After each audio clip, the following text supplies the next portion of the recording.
first time in my memory, there may be some very effective pressure from the White House.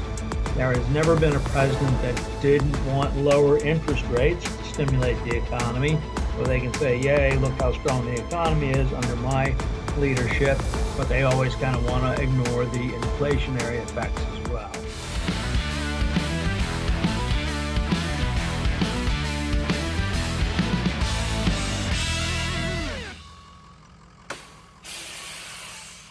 Welcome back, everyone, to Stay in Your Lane. I'm your host today, John Mahle, brought to you by Triple T Transport. With us today, Dan North. Dan, you've been on our podcast for more than 3 years, chief economist to Allianz Trade. I would say the Yoda of our economic perspective in a lot of respects. Dan brings us an overall economic picture of the United States and North America. Today with us also is Joe Lombardo, Iggy Avenue and Associates. For those of you in transportation, most of you know Joe or have heard his name, or in some way have probably been insulted or swatted by Joe at some point in time, as myself, I have also. Welcome to the show. And Dan, big week coming up next week with big Fed meeting. Been a lot of banter back and forth and pressure we're seeing for pushing interest rates down. I have heard some scuttlebutt that 3 major brokerages are expecting a 25 basis point reduction. But I don't believe anything until I hear it from you, Dan. So I'd love to hear what you think and anticipate is going to happen. Okay. Well, thanks for the introduction. I certainly appreciate it. I think the first thing that comes to my mind is the question is, why haven't the tariffs taken effect yet? Because all the economists saw the tariffs coming and say, oh, that's really going to cause inflation. That's really going to slow the economy. And I would suggest that the tariffs had an effect. It's just not super visible and it's not really big yet. And I think there's more in the pipeline. So for instance, if we look at the inflation side, we can see that it takes months for tariff changes to have effect on consumers. And one of the reasons is businesses stockpiled goods before the tariffs went into effect, and so we're able to sell them off at a lower price than after the tariffs. So they were able to protect the consumer that way. A second reason is there's been pain sharing between exporters and importers, where the two parties will say, hey, look, here's this tariff hit. We both want to do business. We both want to sell the widgets. Why don't you take a third of the hit and I'll take the third of the hit, and maybe we can compress margins or pass it on to the consumers. And that's why you haven't seen the consumer side of inflation go up so rapidly. However, there are some other measures. One is called the Producer Price Index, which measures what producers of goods and services are receiving for those goods and services. And that can be an indicative measure of what's in the pipeline for consumers. And that has been on the way up. And in fact, it took a pretty sharp leap up last month. Mm-hmm. So I think that by that measure, you could say, yeah, we're still concerned about inflation coming through to consumers. And we get back to that margin compression. A lot of companies are saying, yeah, we're going to be able to eat most of that. And we have been eating most of that. So we're protecting the consumers that way. But a lot of big retailers are also saying this is not going to last forever. We got the stockpiling that we have been unloading at reasonable prices, but it's not going to last forever. We can't continue to have our margins compressed all the time. So the point is, on the inflation front, I still think that there are signs that the tariff effects are there and are coming. Now, if we look at the other side of the economy, the growth side of the economy, well, we also see that it takes some time for those tariffs to take effect. Um, and we would expect to see a slowing in the economy. Well, I think you have to look a little bit hard now to see the slowing. The biggest metric that Jerome Powell points to is the labor market. Well, we've had some pretty bad results in the labor market in the past 3 months. So I think that's given him some pause, thinking, maybe we should have cut rates already to support the labor market and the economy in general. And personal income has been suffering and consumption's been suffering. Let me say been, because this morning the GDP release came out, a revision from the second quarter, and it was pretty strong, showing consumers out there still spending despite concerns over the economy. You also saw in that report, the GDP report, that you're seeing a bump in investment. And that bump in investment is from artificial intelligence investment. So we think that that's probably going forward is going to be a big component into GDP growth.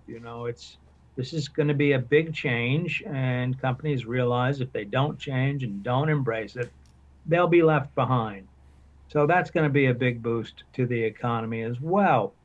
Now, a central bank like the Federal Reserve is charged with balancing growth and inflation.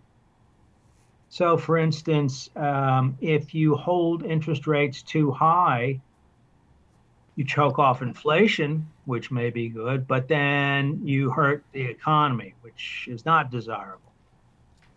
If your interest rates are too low, then you're going to stoke inflation, but boost the economy. So we're getting this feeling that we're going to get a cut in September. In fact, I think the futures markets say it's something over 80% probability that there's going to be a cut. That's what we think as well, despite the fact that there's still some inflation in the economy, and despite the fact that the economy is still holding up. In other words, you might say, geez, we had this good GDP report, consumers are hanging in there. Do we really need the extra stimulus, which could cause inflation? The only thing Powell can point to is the labor market, saying that's weak. I do think that there is pressure from the White House. Without going into the politics of the situation, the pressure has been pretty relentless. So I think that for the first time in my memory, there may be some very effective pressure from the White House. There has never been a president that didn't want lower interest rates to stimulate the economy, so they can say, yay, look how strong the economy is under my leadership. But they always kind of want to ignore the inflationary effects as well.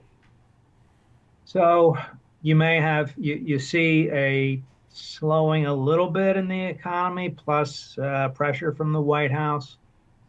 That spells interest rate cut in September. There might also be one more cut later this year. And what do interest rate cuts do? Well, in theory, if you cut the overnight federal funds rate, which is the only interest rate the Federal Reserve directly controls, it does affect other interest rates. Plus, there's rates on mortgages and auto loans, and even to a certain extent, credit cards and personal loans. So if you get lower interest rates, then there's more economic activity. So, for instance, a house buyer, the interest rate is 7%. Yeah, I'm not going to make that. I can't buy the house. But if it's down towards 6%, maybe I'll be able to do that. And same thing in investment corporations and so forth. So that would be the intent. Again, if you start driving the economy that fast, you're running that risk of inflation. So I do think that we're going to be seeing a cut. I also think it's risky. A year ago, they cut interest rates 100 basis points and inflation backed up the wrong way. And right now, our inflation measures, as I mentioned, PPI is going the wrong way. And the Fed's favorite measure, which is called the PCE core index, is going absolutely sideways. No improvement. In fact, has gone up a little bit recently, 2.8%. That's pretty far above the 2% target. So it's a risky proposition, I think, to cut rates, but it's what's going to happen. You're putting the risk of stoking inflation when maybe you don't even need it. It's a little unclear, that most important variable, the labor market, creating jobs. There's been a lot of noise around those numbers. So it's not exactly clear what's going on in the labor market. Hey, Dan, So, yeah.